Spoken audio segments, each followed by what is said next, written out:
Olá você! Muito bem-vindo nesse nosso fascinante mundo do autismo! Oh, a gente nem combinou! Isso mesmo! Inscreva-se no nosso canal, dê o seu like e compartilhe. É muito bom de novo aqui. E estava pensando, Victor? No quê? Agosto! Eles dizem que agosto é mês do desgosto. Você sabia disso? Não. Claro que não, minha mãe nasceu em agosto, como assim desgosto? Então não é mesmo, não é mesmo. É porque eles acham que agosto, Victor, tem uma questão de que é um mês que sempre acontece coisa ruim, coisa triste, essas coisas, mas isso tudo quem diz, superstição, entendeu? Então agosto é um mês maravilhoso, um mês do retorno às aulas. Isso, peraí, aí já estou começando a entender melhor, porque retorno às aulas não é uma coisa tão maravilhosa assim não, até tem seus pontos positivos, não é uma coisa tão maravilhosa assim. As mamães, os papais e as vovós... E os próprios filhos. Pois é, que estão nos acompanhando, os próprios filhos, sabem que a casa nas férias é aquela, né, Victor? Mudança de rotina, enfim, não é nada fácil. Mas que o retorno às aulas também não é. Porque muitas vezes você pode ter o seu garotinho, a sua garotinha, sem querer voltar para as aulas. Como é que a gente faz para resolver tudo isso? E aí muitas mamães me perguntam, Selma, como é que era o Victor no período escolar? Vamos fazer um flashback? Ai, que legal, parece coisa de filme. Parece coisa de filme. Pois bem, vamos começar lá com a escolinha infantil.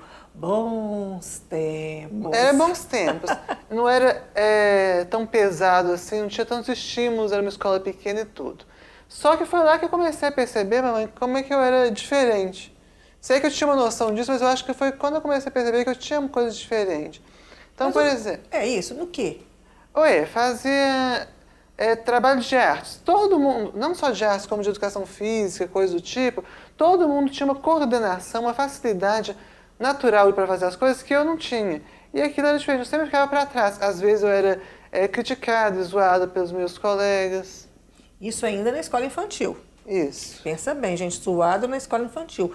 Mas foi um período que o Victor se sentia, embora com essas diferenças, ele se sentia mais à vontade, porque ele já disse, era uma escola pequena, menos pessoas, era numa casa, né? Era uma escolinha que funcionava numa casa, então não tinha muita coisa não. Mas aí o Victor vai para o Fundamental 1, 7 anos de idade, e então... Então começa uma coisa que começou a me perseguir no Fundamental, até o ensino médio, e às vezes até na faculdade ainda tem, para falar a verdade.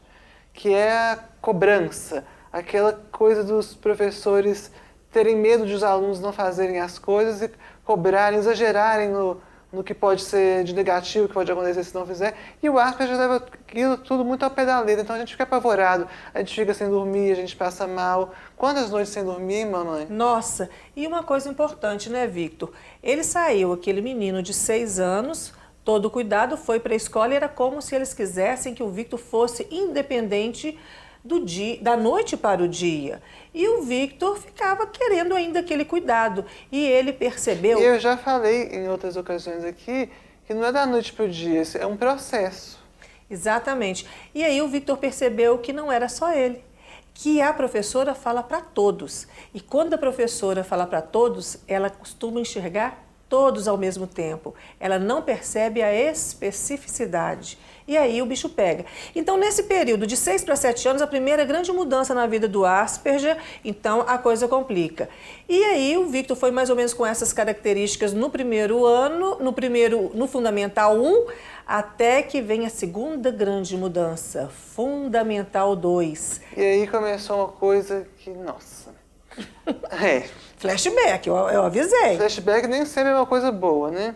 Exatamente, mas a gente tem que aprender com ele. Aprender justamente para não repetir e lidar melhor com isso. Que é o seguinte, a pressão pela socialização. Porque até um determinado ponto você podia interagir mais ou menos com todo mundo sem se aprofundar nos laços, mas chega um ponto que você é cobrado de sair, não só na escola, mas sair para... o shopping com seus amigos, cobrado que você tenha muitos amigos e aqueles trabalhos em grupo e aquela coisa que você tem que estar sempre junto a alguém. Sem contar, muito mais professor, entra e sai da sala de aula. O Victor começou a perceber que ele não conseguia ficar muito tempo em sala de aula. Ele precisava respirar, ele precisava se abstrair um pouco de tantos estímulos e ele ia e vinha, saía muito de sala de aula e alguns professores que eu já tinha conversado, né, com o coordenador, evidentemente entendiam, alguns entendiam e outros... Outros criticavam, falavam que eles podiam não estar dando nada, eles podiam estar corrigindo prova e a sala toda conversando, um estímulo sensorial de barulho muito forte, mas eu tinha que estar lá, para eles eu tinha que estar lá. Era como se fosse uma frescura minha mesmo. E não era, porque eu tinha o meu limite, eu não dava conta mesmo. De ficar direto, depois ele voltava. Agora, uma coisa importante e interessante. Nesse período, Fundamental 1 e Fundamental 2, eu, mãe, elegi uma pessoa de confiança na escola. Então, eu tinha um coordenador que com ele eu podia trocar as minhas aflições, mesmo que eu não tivesse a ideia meio elaborada. E ele foi comigo entendendo mais do autismo, porque ele tinha uma meta, que era a minha meta também, criar um valor humano, educação. E a educação, gente, ela é global, né, Victor? O dia que a gente entender isso, não vai existir educação inclusiva, porque é educar de acordo com cada um. E o que é interessante é que a minha mãe foi aos poucos passando bastão para mim e eu passei a eleger também pessoas com quem eu tinha confiança. Mas agora, sabe, mamãe, uma coisa que fez muita diferença, que eu só fui ter na faculdade, mas os autistas que podem ter isso desde antes, isso é muito importante, são alguns direitos que a gente tem, como, por exemplo, a presença do mediador, da mediadora. Para mim, isso é muito importante, porque é muita informação, muita coisa contraditória durante as aulas, e para você não enlouquecer naquilo, para você conseguir fazer com a melhor qualidade que você tem, você precisa do mediador. Em casos como o meu, que a pessoa tem TDAH também, a presença de um ledor na hora da prova ajuda a ter um desempenho melhor também, porque você consegue dar o melhor de si. E está tudo garantido na lei, é Lei Brasileira de Inclusão, tá? Então, assim, é cobrar... eu sei que no nosso grupo do WhatsApp tem um tanto de mamãe que fala assim, nossa, Selma, na minha cidade só tem meu filho autista e a professora ou a diretora diz que não é com a gente. Procure a Defensoria Pública, procure a Promotoria Pública, porque é lei. E lei tem que ser cumprida, ok? É lógico, gente, que nada você vai chegar lá, é lei, né? Naquela conversa. Tudo é negociado, porque a gente está lidando com gente, com ser humano. Então, a inclusão também é uma construção amorosa no dia a dia, com a firmeza da lei, mas com a ternura do ser humano, não é isso? Exatamente isso. E eu acho que eu posso dizer que, com todas as dificuldades, eu tive uma experiência bem sucedida de inclusão por causa que eu entendi isso, que era tudo uma construção com seus altos e baixos e que ao final eu estou mais pronto para a vida. Então, chegando no ensino médio, que aí já é uma adolescência mais brava, o bicho pega e tem aquela pressão também dos colegas, o Victor já estava mais preparado e ele negociava essa inclusão. E ele chegou, no ensino médio você tem aula de manhã e de tarde. Ele chegou a não ir à tarde. E, gente, isso tudo conversado e negociado, porque tem lei também do MEC que precisa ser cumprida. Então, é conversando na escola. Enfim, também foi um período interessante de inclusão, né, meu filho? Sim, o ensino médio foi... A dificuldade do ensino médio, como eu disse, foi essa questão da cobrança, que é maior e alguns professores não entendem. Mas se você vai construindo desde cedo o empoderamento do autista, chega um ponto que ele consegue lidar melhor com isso, e para mim o ensino médio foi até mais tranquilo.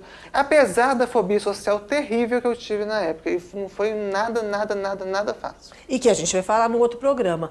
Mas o Victor teve colegas, todos, não, poucos, mas valiosos, que o ajudaram nessa caminhada. Existe muita gente boa, professores fantásticos, que se tocaram no coração e tocaram o nosso coração. Exatamente. E foram fundamentais para a nossa família.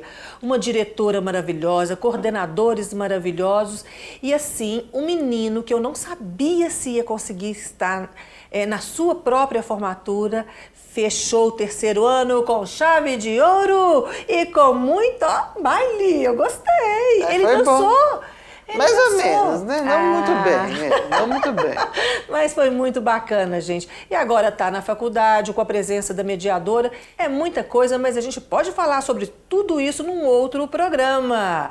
A gente gosta de sempre trocar assim, essas ideias juntinhos. Até o próximo! Até!